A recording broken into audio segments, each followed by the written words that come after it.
नमस्कार। दिन भर की तमाम बड़ी और अहम खबरों के साथ मैं हूं दीपक डोभाल। शुरुआत हेडलाइंस के साथ।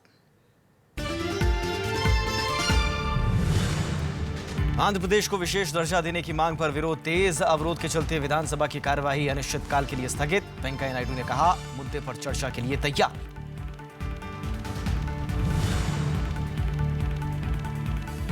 वक्फ बोर्ड के चेयरमैन अमानतुल्लाह खां का सभी पदों से इस्तीफा। रिश्तेदार ने दर्ज कराया यौन शोषण का मामला।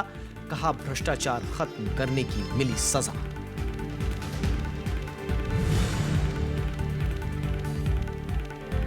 तीन सीटें जीतकर एबीवीपी ने डूसू चुनावों में लहराया परचम। 2 साल बाद कांग्रेस का खुला खाता। जेएनयू काउंसिलर्स के नतीजों में एबीवीपी को नुकसान।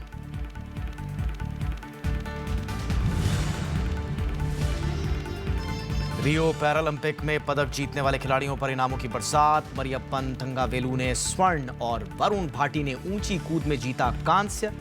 राष्ट्रपति प्रधानमंत्री ने दी बधाई।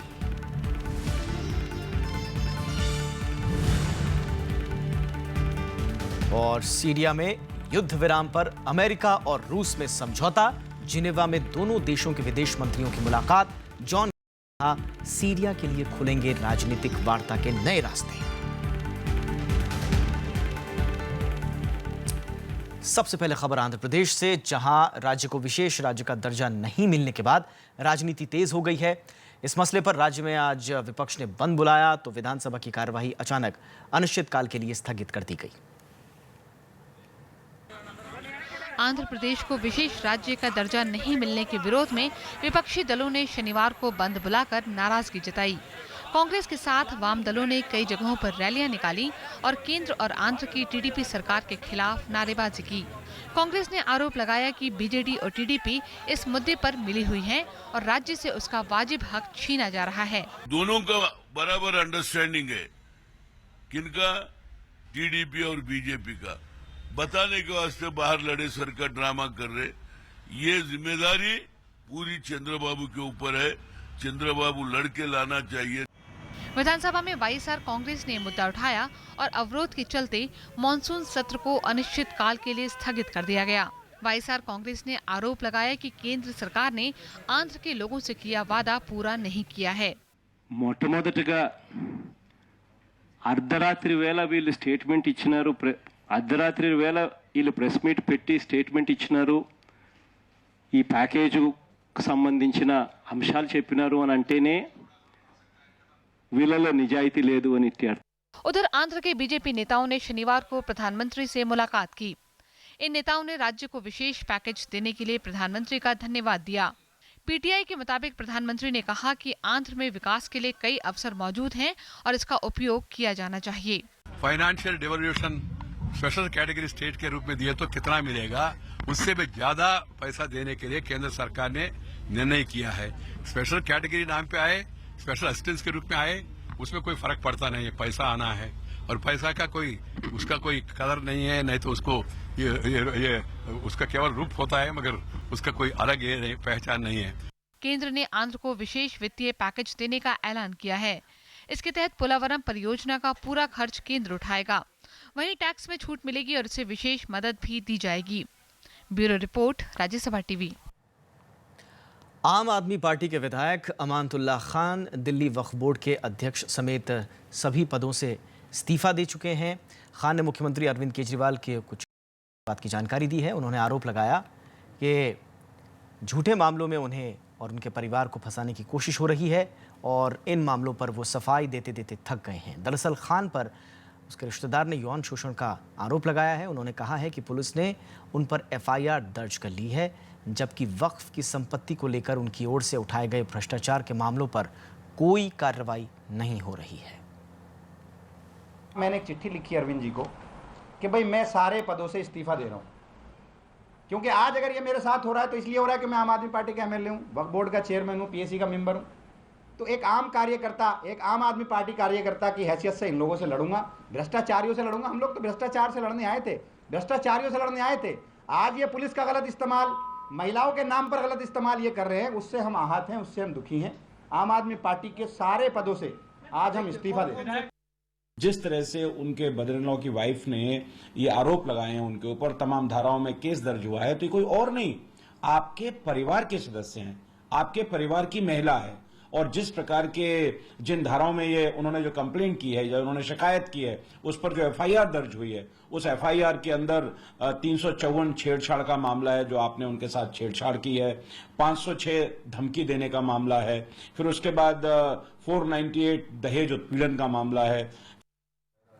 कश्मीर घाटी के सभी इलाकों से शनिवार को कर्फ्यू हटा लिया गया। हालांकि झड़प की ताज़ा वारदातों में 2 युवकों की मौत हो गई। उधर मुख्यमंत्री महबूबा मुफ्ती ने एक बार फिर से युवाओं से शांति की अपील की है। उन्होंने ये भी कहा कि अलगाववादियों को सर्वदलीय प्रतिनिधिमंडल से मिलकर अपनी बात रखनी चाहिए थी। कश्मीर के कुछ इलाकों में शुक्रवार को लगाया गया कर्फ्यू शनिवार को हटा लिया गया। हालांकि राजधानी श्रीनगर के नौहट्टा, एमआरगंज और खानयार में कर्फ्यू जैसी बंदिशें लगी हैं। पूरी घाटी में धारा 144 लागू है और लोगों के जमा होने पर पाबंदी है। अलगाववादियों के बंद के कारण जनजीवन ठप है। उधर टुकरू और अनंतनाग जिले में झड़प में 2 युवकों की मौत हो गई। Slightly upset because as soon as I was leaving for this place, my secretary told me कि भाई शुपियन में फिर एक लड़का जो है पत्थरबाजी में मारा गया। So I slightly feel very upset about it. इस बीच जम्मू में एक कार्यक्रम में मुख्यमंत्री महबूबा मुफ्ती ने कहा कि अलगाववादियों को सर्वदलीय प्रतिनिधिमंडल से मिलकर कश्मीर मसला सुलझाने के लिए रोड मैप रखना चाहिए था। उन्होंने उम्मीद जताई कि केंद्र सरकार सभी पक्षों से वार्ता शुरू करेगी और अलगाववादी सकारात्मक रुख अपनाएंगे। वहीं शुक्रवार रात संदिग्ध आतंकियों ने पुलवामा में सीआरपीएफ के एक शिविर पर गोलीबारी की। जवानों ने भी जवाबी कार्रवाई की तो आतंकी भाग गए। 7 सितंबर को भी पुलवामा में एक पुलिस थाने पर आतंकियों ने हमला किया था।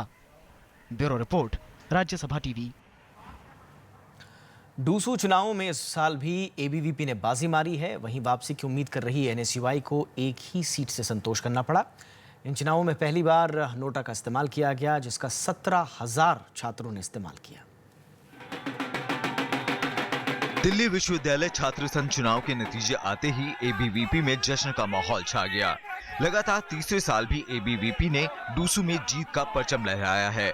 हालांकि इस बार उसे 4 की जगह 3 सीटें ही हासिल हुई हैं। जीते हुए उम्मीदवार एक तरफ जीत से खुश हैं, तो वहीं कम वोटिंग के कारण निराश भी हैं।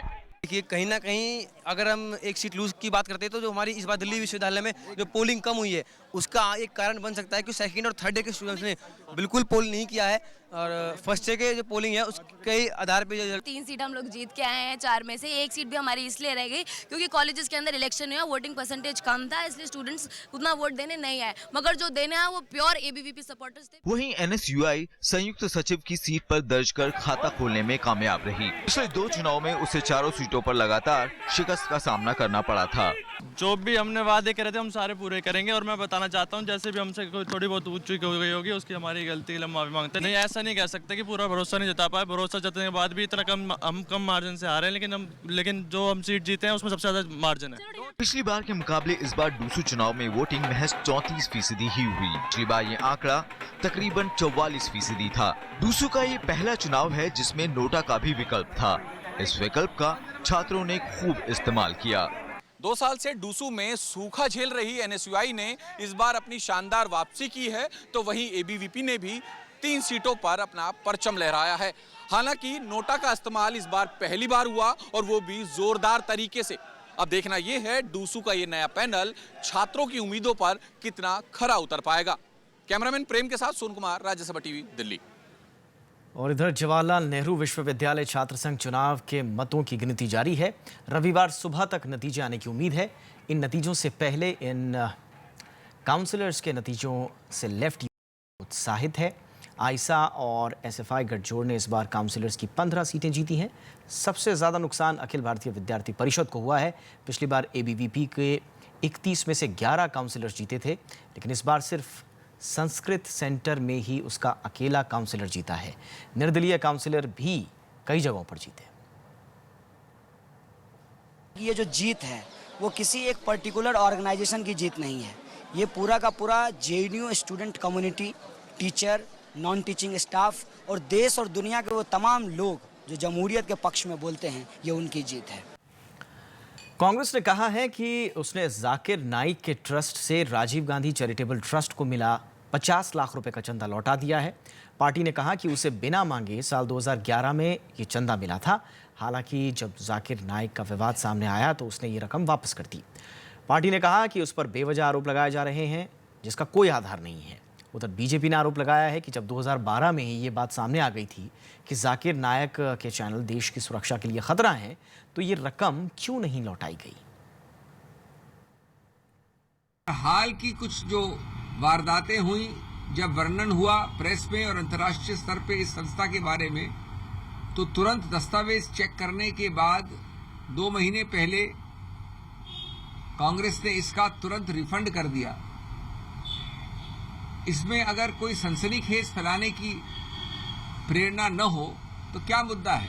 कांग्रेस पार्टी का कैजुअल अप्रोच, राष्ट्रीय सुरक्षा की अनदेखी कि एक ऐसी संस्था जिससे जुड़ी पीस टीवी को उनके मंत्री राष्ट्रीय सुरक्षा के लिए खतरा बता रहे हैं, उसकी संस्था से 50 लाख रुपए लिए जा रहे हैं। ये बहुत दुर्भाग्यपूर्ण है। एक छोटा सा ब्रेक लेते हैं। ब्रेक के उस पार कुछ और खबरें।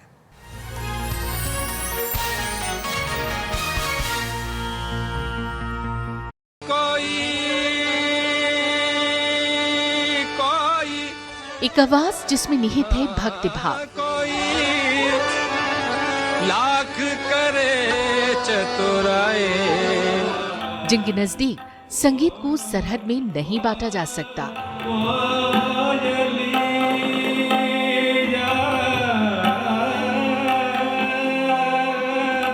पूरी दुनिया के अंदर संगीत की भाषा एक है। संगीतकारों को बांध के रखना चाहिए। जब वो दो गाएंगे, हम सा गाएंगे, तो सुर जो है वो एक ही निकलेगा। जो हमारी आत्मा की जो संगीत है, हमारा स्वर है, वो एक ही निकलेगा। मिली शख्सियत में मशहूर और मारूफ गायक पंडित विश्वनाथ जी से शनिवार रात 10:30 बजे और रविवार शाम 4:30 बजे सिर्फ राज्यसभा टीवी पर।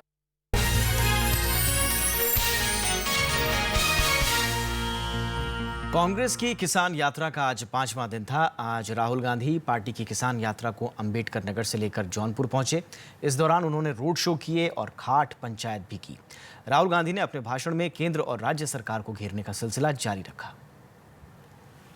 उत्तर प्रदेश में कांग्रेस की किसान यात्रा और खाट सभाएं जारी हैं। इस दौरान पार्टी उपाध्यक्ष राहुल गांधी केंद्र और राज्य सरकारों को घेरने का कोई मौका नहीं छोड़ रहे। अंबेडकर नगर में उन्होंने बढ़ती सांप्रदायिकता को लेकर सवाल उठाए। पहले आपने हाथी को हटाया, आपको याद है, नारा निकला था हाथी खा गया, याद है आपको? उसके बाद आप साइकिल लाए, साइकिल रुक गई, साइकिल रुक गई।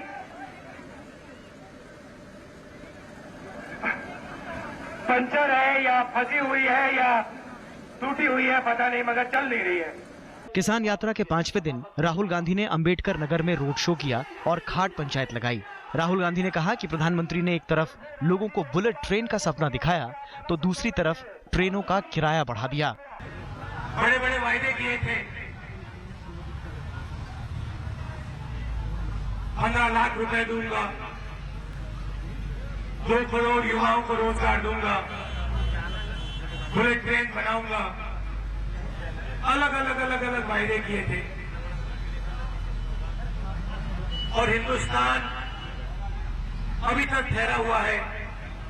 इसके बाद कांग्रेस उपाध्यक्ष अपनी यात्रा को लेकर जौनपुर पहुंचे, जहां उन्होंने रोड शो किया। उन्होंने गुरैनी के मदरसे में जाकर अल्पसंख्यक समुदाय के नेताओं से मुलाकात भी की। उन्होंने आरोप लगाया कि बीजेपी जनता को आपस में लड़ाने का काम कर रही है।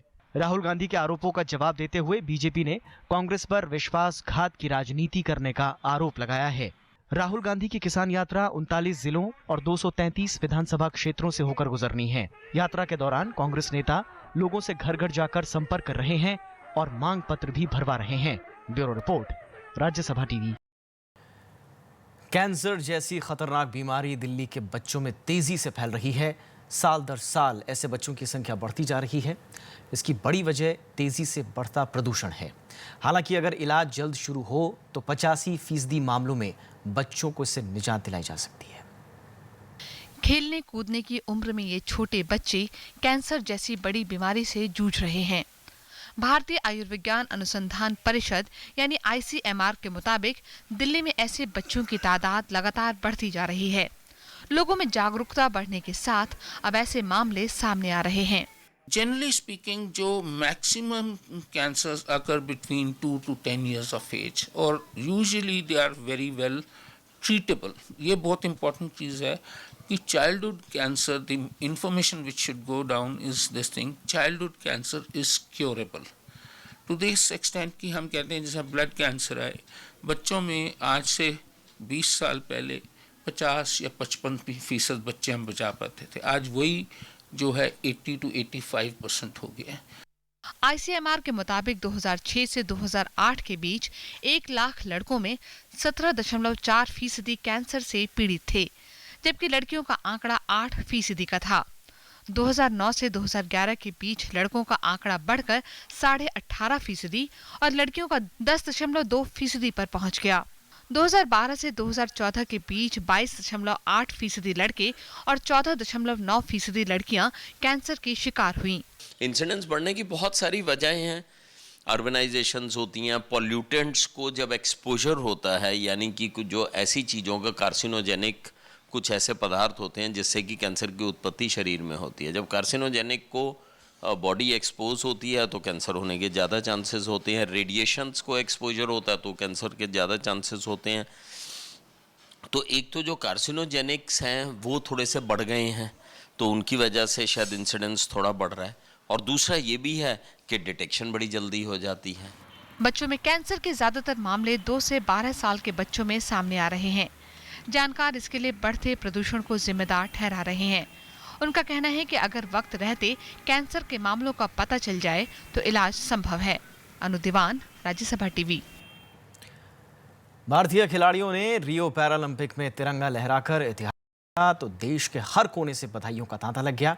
राष्ट्रपति से लेकर प्रधानमंत्री तक सभी ने पदक विजेताओं को उनकी उपलब्धि को लेकर बधाई दी है। केंद्र और राज्य सरकार ने मेडल जीतने वाले मरियप्पन थंगावेलु और वरुण भाटी को इनाम देने की घोषणा की है। पैरालंपिक खेलों में भारतीय खिलाड़ियों ने अपने शानदार प्रदर्शन से एक बार फिर भारत का सिर ऊंचा किया है। प्रधानमंत्री नरेंद्र मोदी ने ट्वीट कर ऊंची कूद स्पर्धा में स्वर्ण पदक जीतने वाले एथलीट मरियप्पन थंगावेलु और रजत जीतने वाले वरुण भाटी को बधाई दी। इतिहास रचने वाले इन खिलाड़ियों को खेल मंत्रालय की तरफ से 75 लाख और 30 लाख रुपए का इनाम देने की घोषणा की गई है। वहीं तमिलनाडु सरकार मरियप्पन को 2 करोड़ रुपए देगी। खेल मंत्री विजय गोयल ने इसे देश के लिए बड़ी उपलब्धि बताया। ये हमारे लिए बहुत ही बड़ी उपलब्धि है कि रियो में पैरालंपिक्स में हमारे खिलाड़ियों ने इतनी अच्छी परफॉर्मेंस की है, और मरियप्पन थांगावेलु ने हाई जंप में गोल्ड जीता है, और उसके साथ साथ ही वरुण सिंह भाटी ने भी कांस्य पदक जो जीता है हाई जंप में, उसके लिए मैं खिलाड़ियों को भी बधाई देता हूं। मरियप्पन को रियो पैरालंपिक में जाने से पहले ही पदक का प्रबल दावेदार माना जा रहा था। पैरालंपिक के लिए क्वालिफाई करने के लिए क्वालिफिकेशन मार्क 1.60 मीटर था, लेकिन मरियप्पन ने 1.78 मीटर की छलांग लगाकर पदक के लिए अपनी दावेदारी मजबूत कर ली थी। रियो पैरालंपिक में पुरुषों की ऊंची कूद T42 स्पर्धा में मरियप्पन ने 1.89 मीटर की कूद लगाई। वहीं भाटी ने भी इस स्पर्धा में अपना बेहतरीन प्रदर्शन देते हुए 1.86 मीटर की कूद लगाई। एशिया ओशियाना चैंपियनशिप में उनके शानदार प्रदर्शन की वजह से उन्हें पदक का प्रबल दावेदार माना जा रहा था। उन्होंने 2014 में चाइना ओपन एथलेटिक्स चैंपियनशिप में गोल्ड मेडल भी जीता था। अपने गेम्स के प्रति डेडिकेट था। उसका रात दिन सुबह शाम उसको कुछ भी है, उसकी तबीयत खराब है बट उसकी प्रैक्टिस मिस नहीं होती थी। इस उपलब्धि पर कई पूर्व खिलाड़ियों ने भी बधाई दी है। उनका ये भी कहना है कि अगर सुविधाएं बढ़ाई जाएं तो और बेहतर नतीजे देखने को मिलेंगे। Recently, from last Olympics, even our Paralympians are also getting equal support and equal recognition from our country. Now, before that, normally only our normal athletes used to get the recognition, but now slowly they are also getting jobs, they are also getting equal cash awards and every support from the government. सुविधाएं पूरी मिल जाए और इज्जत मिल जाए तो खिलाड़ी क्या से क्या नहीं कर सकता है। अब देखिए पैरालंपिक में वहीं हो रहा है, रियो में ही हो रहा है, और वहां पर वो गोल्ड और ब्रॉन्ज लेके आए हैं, तो अभी और भी आएंगे। तो ऐसे लोगों को जितना हमने अपने दूसरे ओलंपिक एथलीट्स को इज्जत अफजाई करी उनकी, इस तरह से हमें पैरा एथलीट्स का भी करना चाहिए। ओलंपिक मुकाबलों में भारत के लिए स्वर्ण पदक जीतने वाले अभिनव बिंद्रा ने मरियप्पन का स्वर्ण पदक क्लब में स्वागत किया है। 7 से 18 सितंबर तक चलने वाले पैरालंपिक खेलों में भारत के 19 खिलाड़ी देश का प्रतिनिधित्व कर रहे हैं। Bureau report, Rajya Sabha TV. Balochistan में एक बार फिर पाकिस्तानी सेना और आईएसआई के खिलाफ विरोध प्रदर्शन हुआ। प्रदर्शनकारियों ने बलूचिस्तान के हालात को लेकर पाकिस्तान पर शोषण करने का आरोप लगाया। बलूच रिपब्लिकन पार्टी के नेता अब्दुल बुख्ती ने दावा किया है कि पाकिस्तानी सेना बलूचिस्तान में कई लोगों को अगवा कर चुकी है। बुख्ती ने अंतर्राष्ट्रीय समुदाय से बलूचिस्तान में मानवाधिकार उल्लंघन को रोकने की अपील की है। सीरिया में युद्ध विराम के लिए अमेरिका और रूस दोनों देश सहमत हो गए हैं। जिनेवा में दोनों देशों ने इसे एक अहम समझौता बताते हुए कहा कि इससे लड़ाई की मार झेल रहे सीरिया में एक नए युग की शुरुआत होगी। युद्ध विराम सोमवार से लागू होगा। Today, the United States and Russia are announcing a plan which we hope will reduce violence, ease suffering, and resume movement towards a negotiated peace and a political transition in Syria. America और रूस Syria में चल रहे युद्ध को खत्म करने के लिए राजी हो गए हैं। इसके लिए दोनों देशों के बीच जिनेवा में हुई बैठक में समझौता हो गया है। सीरिया में सत्ता हस्तांतरण को लेकर भी अमेरिका और रूस में सहमति बनी है। दोनों देशों के विदेश मंत्रियों ने इस बारे में घोषणा की। अमेरिका के विदेश मंत्री जॉन कैरी ने इस योजना को अब तक की सबसे प्रभावी योजना बताया है। And today, Sergei Lavrov and I, on behalf of our presidents and our countries, call on every Syrian stakeholder to support the plan that the United States and Russia have reached, to back its implementation in good faith, and to continue the hard work of bringing this catastrophic conflict to the quickest possible and through a political process. अगर ये योजना कारगर साबित होती है तो Syria के भविष्य के लिए नया रास्ता खुल सकता है। रूस के विदेश मंत्री सर्गेई लावरोव के मुताबिक इसे लागू करने के लिए सीरियाई सरकार से बात भी हो चुकी है। Подчеркнуть, что задача разграничения террористов и умеренных оппозиционеров и задача отделения, физического отделения на земле оппозиционеров от террористов закреплена в одобренном нами сегодня документе в качестве ключевого приоритета. योजना के मुताबिक सोमवार शाम से सीरिया में देशव्यापी युद्ध विराम लागू हो जाएगा। इसके बाद प्रशासन और लोग युद्ध प्रभावित इलाकों में आसानी से पहुंच सकेंगे। इस फैसले के बाद अमेरिका और रूस आतंकवादी गुटों के खिलाफ अभियान में एक दूसरे का सहयोग करेंगे। इसके लिए सीरिया में एक साझा केंद्र भी स्थापित किया जाएगा। Bureau report, Rajya Sabha TV. संयुक्त राष्ट्र ने उत्तर कोरिया के अब तक के सबसे बड़े परमाणु परीक्षण की कड़े शब्दों में निंदा की है। संयुक्त राष्ट्र ने इसे सुरक्षा परिषद के प्रस्तावों का खुलेआम उल्लंघन बताया। शुक्रवार को सुरक्षा परिषद की आपात बैठक के बाद संयुक्त राष्ट्र ने कहा कि उत्तर कोरिया के खिलाफ उचित कार्रवाई जरूरी है। इस बीच भारत, अमेरिका और चीन समेत दुनिया के तमाम देशों ने इस परीक्षण की निंदा की है। अमेरिका और जापान के अनुरोध पर शुक्रवार को संयुक्त राष्ट्र सुरक्षा परिषद की आपात बैठक बुलाई गई।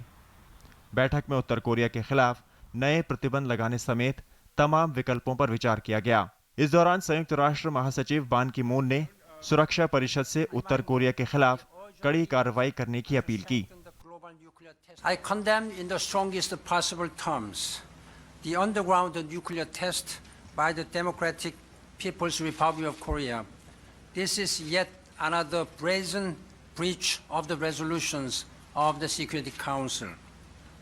चीन, जापान और ब्रिटेन समेत तमाम देशों ने इस परीक्षण की निंदा की है। दक्षिण कोरिया ने हालात पर चर्चा के लिए आपात सुरक्षा बैठक की। इधर भारत ने कहा है कि उत्तर कोरिया को ऐसा कोई कदम नहीं उठाना चाहिए जिससे इलाके की शांति और स्थिरता पर बुरा असर पड़े, जबकि अमेरिका ने दोहराया है कि वो उत्तर कोरिया को परमाणु शक्ति संपन्न राष्ट्र के रूप में कभी स्वीकार नहीं करेगा। We've been consistently clear that we will not accept North Korea as a nuclear state, nor will we accept North Korea's possession of nuclear weapons. You know, the president in his statement detailed also our commitment to work with our international partners those lines, and also reiterated our support to allies and partners in the region on their defense. Uttar Korea ने 1985 में परमाणु अप्रसार संधि को मंजूर किया था, लेकिन 2003 में उसने इस समझौते से अलग होने का ऐलान कर दिया। इसके बाद 2006 में उत्तर कोरिया ने पहली बार परमाणु परीक्षण किया। तब से वो 5 परमाणु परीक्षण कर चुका है। इसके लिए संयुक्त राष्ट्र उत्तर कोरिया पर कई बार आर्थिक, व्यापारिक और सैन्य प्रतिबंध लगा चुका है। Bureau report, Rajya Sabha TV. और अब देश और दुनिया की कुछ और अहम खबरों पर एक नजर डाल देते हैं। पश्चिम बंगाल के पूर्व मंत्री और तृणमूल कांग्रेस के वरिष्ठ नेता मदन मित्रा को सारदा घोटाले में जमानत मिल गई है। सेशन कोर्ट ने 15-15 लाख रुपए के 2 मुचलकों पर मित्रा को जमानत दी है। सारदा चिटफंड घोटाले में हुई उनकी गिरफ्तारी के 21 महीने के ज्यादा वक्त के बाद उन्हें जमानत मिली।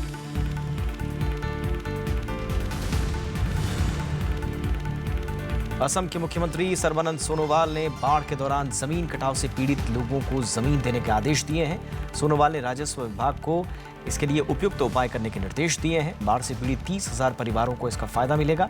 जमीन मिलने वालों में माजुली के लगभग 8,000 परिवार शामिल हैं। कश्मीर में शांति बहाली के लिए असम में साइकिल रैली का आगाज किया गया है। असम के कोकराझार से आयोजित हुई ये रैली 60 दिनों में 8 राज्यों से होते हुए 3500 किलोमीटर का सफर तय करेगी और अशांत कश्मीर में प्यार का संदेश पहुंचाएगी। इस रैली में 20 लोग शामिल हैं।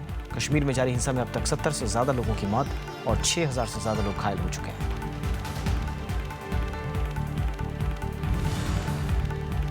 भारतीय वायुसेना का MiG-21 विमान राजस्थान के बाड़मेर में दुर्घटनाग्रस्त हो गया। विमान में सवार दोनों पायलट वक्त रहते विमान से बाहर निकलने में कामयाब हुए। विमान ने बाड़मेर के निकट स्थित उत्तरलाई एयरबेस से उड़ान भरी थी। क्रैश से किसी भी प्रकार के जानो माल के नुकसान की खबर नहीं है। वायुसेना ने क्रैश के कारणों का पता लगाने के लिए जांच शुरू कर दी है।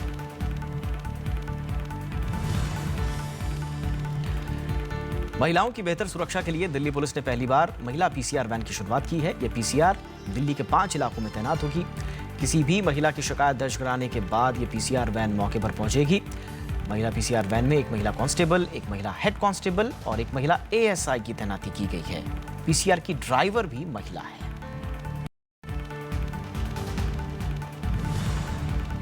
भोपाल में 9 साल की मुस्कान ने अपने इलाके के बच्चों के लिए एक छोटी सी लाइब्रेरी खोली है जिसमें 121 किताबें रखी हैं। मुस्कान के सराहनीय कदम के लिए नीति आयोग ने मुस्कान को थॉर्ड अवार्ड देने का फैसला किया है। मुस्कान बड़े होकर डॉक्टर बनना चाहती है।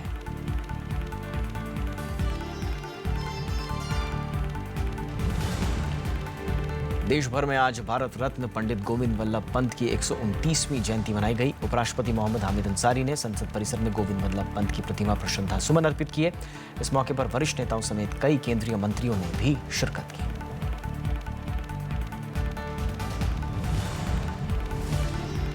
हज यात्रा के लिए दुनिया भर से करीब 15 लाख मुसलमान सऊदी अरब पहुंच गए हैं। इसमें एशिया और अफ्रीका के मुस्लिम शामिल हैं। इस बार ईरान से श्रद्धालु शामिल नहीं हुए हैं। पिछले साल हज यात्रा के दौरान हुई भगदड़ में 2300 लोगों की मौत हो गई थी। इसके बाद भी श्रद्धालुओं की संख्या में कोई कमी नहीं आई है।